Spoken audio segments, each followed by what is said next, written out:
We have a backstage update on WWE using AI. Plus, another WWE star is teasing a retirement, and a New Japan WWE crossover match has once more been teased. It's all in the Cultaholic Wrestling news right now. So, over the weekend, we talked about WWE using AI in their storytelling. It comes as a result of the signing of a brand new Senior Director of Creative Strategy, and there was some concern that this would be a way of WWE using artificial intelligence to do all the creative going forward. Instead of the human being, the human brain. It's a terrifying world that we live in. Fightful Select have expanded on Wrestling Observer's original report of WWE utilizing AI. Yeah, Fightful are saying they have actually been using AI tools at the disposal of the creative team for years. However, it's mostly been used as a glorified creative assistant to look up things like the last time two wrestlers had a match, like a search engine. And that's not a bad way to use the old chat GPT, is it? Cage match, mate. One source familiar with the process said it would be more of a not start with a blank page approach rather than write the show for us. So it'd be a case of having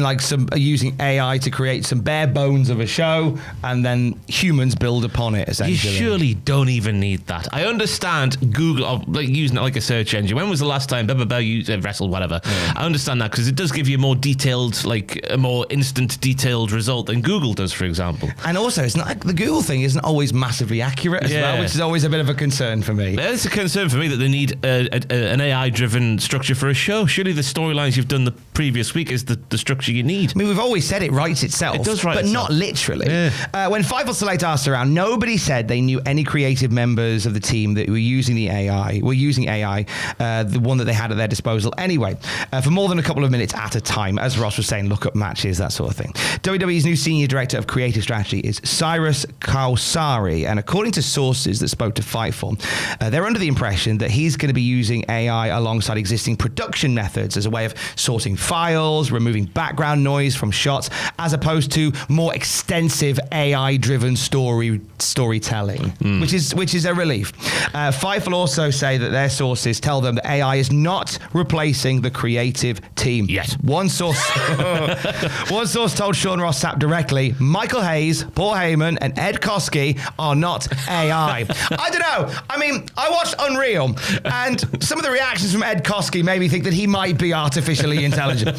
One employee in production told us, that was unnecessarily cruel to Ed. I love you, Ed. One employee in production told us that they work insane non-stop hours and that they're actually excited to get AI aiding in some of the things they do. The one thing I thought of there as well is, you know that bit in Unreal where Becky Lynch gives Michael Hayes a hug and his hat falls off? Yeah. Use AI, put the hat back on. Keep it safe.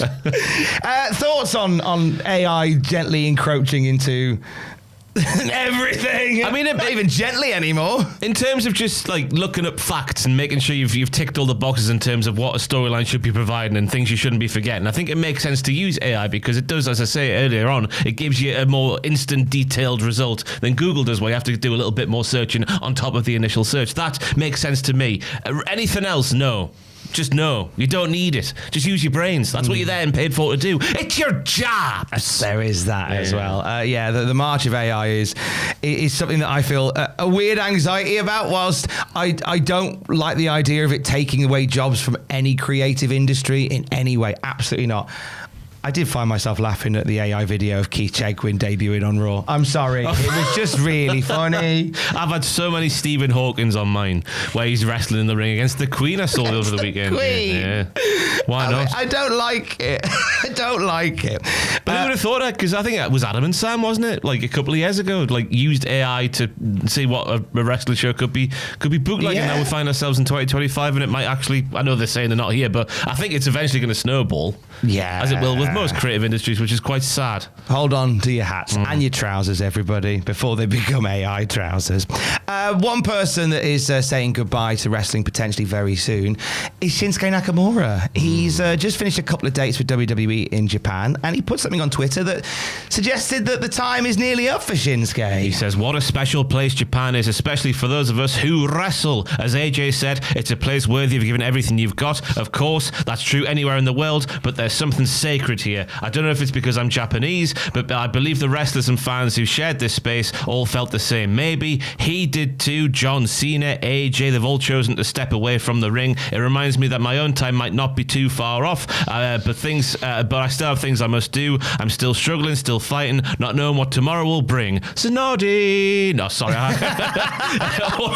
No one understood that. That's a song from Noddy back in the 90s anyway. I understood it, mate. All I can do is lift it with everything I have. Thank you, if only one more time. I've really bastardized Shinsuke Nakamura's heartfelt statement there, and I do apologise. You don't need big ears to hear what Shinsuke's saying there. He might be wrapping up soon. He debuted in 2002 for New Japan, joined NXT in 2016, and he's been part of WWE since then. He's won the NXT title twice, the US title 3 times, 2-time IC champ, former SmackDown tag champ, 2018 Royal Rumble winner as well. He's done it. All the things, but I wish we had a world title in there. That's the thing. You think back to 2018 where his fixation was not on necessarily the WWE Championship, it was on AJ Styles' his testicles. And maybe if they pivot towards the title rather than those juicy set of clackers, what might have been? Because it felt like ever since then, he did sort of fall off. And maybe he was falling off during that angle as well. Yeah. It was like, why was he so fixated on the balls? It was a weird choice. I remember when he won the Rumble and the excitement because it was him and Cena at the end. It was the old school and the new school. Yeah, and I was like, that's so cool. And then it was AJ and Shin at WrestleMania, and I went, oh, that was just okay. I thought they'd like proper New Japan it and just go wild. It makes you wonder if Triple H was in the position he's in now back then, because he understood what the aura of Shinsuke, what the kids would say, Tom, the aura. Kids love aura. Plus 1,000 aura points for Shinsuke Nakamura. He understood that. It's been proven in his NXT run. Vince McMahon obviously didn't see Shinsuke Nakamura in the same way, quite. So it makes you wonder if Triple H was in power. What might have been back then? Yeah, possibly. But look, Nakamura said that his time is coming to an end, but it's certainly not done. There's one particular person on the New Japan roster that he wants to say, come on to, and that is the retiring Hiroshi Tanahashi. This is good, isn't it? It might happen. It won't. It will happen. It won't. It was in Tokyo over the past week where he gave a couple of cheeky references to Tanahashi in the match, after the match. Yeah, he says, I love you, Tanahashi, after the match, before signing off with, yo! Signing off. It's famous. It's called out Mario. He dropped a couple of Tanahashi's catchphrases in there at the very end as well, and Tanahashi responded on social media writing, I think I heard something. It was the microwave finishing. Ding! This is a lovely idea. Shinsuke Nakamura, Hiroshi Tanahashi, Tanahashi's retirement match. We heard last week that people within New Japan would love that to be a thing, but obviously there is a big old wrestling political roadblock in the way. Is that because AEW work with New Japan Pro Wrestling, Thomas? I think it might be, my friend Ross Tweddell. Yeah, that's the big issue that we've got to overcome here. Now, with Tony Khan having a relationship with AEW and New Japan. Consequently, no WWE talent have competed for New Japan in many years, unless I'm wrong. I know Carl Anderson was the never openweight champion when he rejoined WWE, so they kind of retconned that. But otherwise, there really hasn't been, and it would take a real political mountain to shift in order for that to happen. But if there's one guy who can do it, it's Hiroshi Tanahashi. It certainly is. Wow! He could be the one that unites the wrestling world. I don't know if maybe for one match, for one moment. I could even say one night there. Maybe for one match. I feel like I use this this description a lot. This could be the football match on no man's land on Christmas Day during the war, where both sides just said, "Let's just have a kickabout for a bit." This could be the kickabout. It could be Nakamura, Tanahashi. And they go, maybe we should be friends after all. Those are two similarly sized things you've compared there. Similar size. completely similar size, but it could be what kind of melts the ice, and maybe, just maybe, at the end of that match, as Tanahashi retires, Paul Levesque comes out to raise the arm of Shinsuke Nakamura, Tony Khan raises the arm of Tanahashi, and then they both kiss. What's that? I'm hearing in my ear. So if that happens, Sam Driver will eat his hat.